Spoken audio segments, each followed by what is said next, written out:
Hi friends, welcome back to my channel.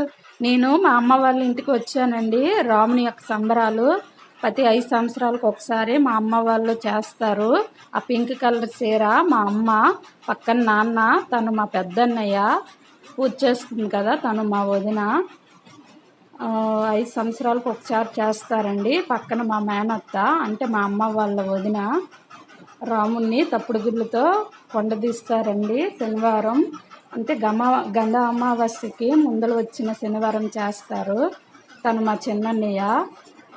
మన పెళ్ళికి ఎలా పందిరాట వేస్తారో అలాగే రామునికి కూడా ఇలా పందిరాట వేసి పూజ చేస్తారండి. మనకు పెళ్ళికి వేసినట్లే వేస్తారు పందిరాట. అన్ని కర్రలు తీసుకొచ్చి పందిరాటతో సంబరాలు స్టార్ట్ అవుతాయండి. తను మా వదిన పూజ చేస్తుంది. పక్కన మా మేనమామ ఇలా పందిరాటకి పెడుతున్నారండి. పూజ చేసుకొని ఇక నా సాయంత్రం స్టార్ట్ అవుతాయి. Thanks for watching.